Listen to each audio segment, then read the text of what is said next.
What's up, guys? I'm Logan, and this this episode's going to be sports scandals and my favorite MLB pitchers of, I guess, all time. I mean, I don't know how next season's going to go, but of right now, my favorite MLB pitchers. Uh, we're going to start off with the sports scandals, and one of them is it's called the Black Sox scandal, and this happened in 1919, and they were the Boston Red Sox at the time, and they were playing against the Cincinnati Reds in the World Series. And the Cincinnati Reds won, and it came out that I think 8 of their players actually was found out that they were throwing the games, losing on purpose for large amounts of cash. And you know, there's no real reason why they didn't just keep playing and make that amount of money down the road. I don't know how much it was. I don't know what their all the player salaries were, but they all got banned for life from the MLB. So it was pretty much cut dry. Found out, nuh-uh, you're done with that. Um, Next one is Danny Almonte, and I got a couple notes here. So if you see me look down, I'm just kind of reading the notes. This happened in 2001 Little League World Series. When you think of the Little League World Series, you don't think of scandals and conniving and secrets going on. But this in 2001 there was this kid who was, I think it was for the Bronx Little League team, and this kid was just dominating. I mean, I think he threw a perfect game or a no hitter or both, one of the two. But he was just mowing down enemies. Been gaming with Eric too long. Been mowing down batters, and I mean, just he was on Sports Center, big deal. Came to find out that he was actually, I think, a year or 2 years older than what you're supposed to be in a Little League World Series, and that doesn't sound like much, but you take a 12-year-old and you put him up next to a 14-year-old, there's a big difference there. And I think it was his dad that had used another form of ID from the Dominican Republic.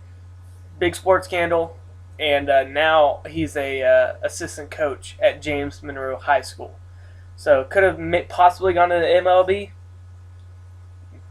That didn't happen. The 2000 Paralympic Spanish basketball team. So Paralympics, kind of like Special Olympics, and to cheat in the Olympics is one thing. To cheat in the Paralympics is another thing. Basketball team, they're in wheelchairs, and Spain won gold medal. Everyone woo. And then a Spanish journalist went up to the managers that put on the tournament and kind of was like, "Hey, most of these guys hadn't really been checked out for disease or mental disability. Come to find out, 10 out of the 12 people on that team had no mental disabilities at all." So, one thing to cheat in the Olympics, but for the Paralympics, just to get a gold, some other stuff you're doing right there. Next one, kind of a broad subject, is a steroid era in baseball. This is when I was really getting into baseball, really, not just watching the highlights, but watching games, watching how they play, learning my favorite players I didn't like, and the three you think of when you hear steroid era is Mark McGwire, Sammy Sosa, Barry Bonds. Barry Bonds ended up going on and beating the MLB record for home runs. I don't know how I feel about that. Am I sorry he hasn't gotten into the Hall of Fame? Not really.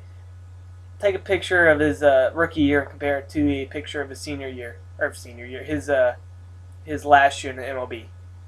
Hard to get that big in 15, 20 years, however long he was in the league, to get that big and continue hitting balls that hard out of the park. Mark McGwire, everyone knows about Mark McGwire, steroids again. And Sammy Sosa, short-lived, came in, started doing great. He had an incident with the cork found in his bat. Steroids again. No, none of those three are in the Hall of Fame, and doubtful that they'll ever be in the Hall of Fame because of all the allegations and stuff like that. So now it's time to move on to 5 of my favorite pitchers of all time. Nolan Ryan. How can you not like Nolan Ryan? He had 7 no-hitters. If you have more than 1 no-hitter in your career, that's saying something. But to have 7, that's on another level. He went 324 and 292. That's 324 wins, 292 losses. Pretty good record. 3.19 ERA and 5,714 strikeouts. It's a lot of strikeouts. So next on the list is Sandy Koufax, Dodgers pitcher. He won 165 games, lost 87, 2.76 ERA, 2,396 strikeouts, and had 4 no-hitters. Pretty good. Hard to go after Nolan Ryan, but 4 no-hitters, that's incredible. Randy Johnson. I always liked Randy Johnson, tall, lanky guy. Don't really think looks like a baseball player, but he was for Maine. When I say their team that they played for, this is kind of what you think of the Diamondbacks or the Giants. He went 303 and 166 losses, 3.29 ERA, 4,875 strikeouts. He had a no-hitter in 1990 and then a perfect game in 2004. No-hitter is where a hit is not recorded. You can walk a guy, you can hit a guy, they can get on first base, but as long as they don't hit the ball, it lands and they get to first base, it's considered a no-hitter. A perfect game is you don't hit the batter, you don't walk anyone, no one goes to first base and stays on first base. No one touches first base. So perfect game, pretty impressive. He threw one 14 years after throwing a no-hitter in 1990. Cy Young, Red Sox, 511 and 316, 2.63 ERA, 2,803 strikeouts, 3 no-hitters, and had a perfect game in 1904. To pitch almost 900 games, well, that's just recorded wins and losses. You can pitch a game and not have a win or loss, but almost 900 recorded games, it's incredible. That's insane. And then one of my favorite players of all time, field position or pitcher, Mariano Rivera, New York Yankees, 2.21 ERA, 1,173 strikeouts. Just take a moment right there. Cy Young, you've heard the Cy Young Award that goes to the best pitcher in the MLB today. So Cy Young had 2,803 strikeouts.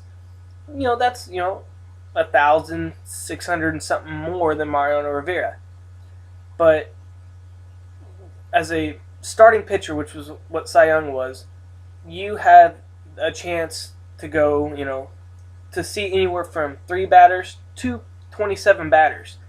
So it's rare, but it's not unheard of to have 18 strikeouts in a game. So that's 18. Mariano Rivera, he was a closer. He came in the last inning and would normally do 3 outs. So to have 1,173 strikeouts, super impressive. Had 652 saves. A save is when you come in, your team's up, and you don't let the other team score in the last inning. So that right there, 652 games. That's incredible. 13-time All-Star, and he has the MLB record for saves. So this is just a quick list of my favorite pitchers. Maybe going across, I might do, my favorite first baseman, second, short, right field, left field, center, catchers. Who knows? So that was just a quick, scandals and favorite pitchers video. So thank you guys for watching. Go check out my other channel with my friend Eric, Lyric Phoneby Chronicles, and go check out my friend Eric's page, Eric Bilby, for all your workout needs. So thank you guys for watching, and take care.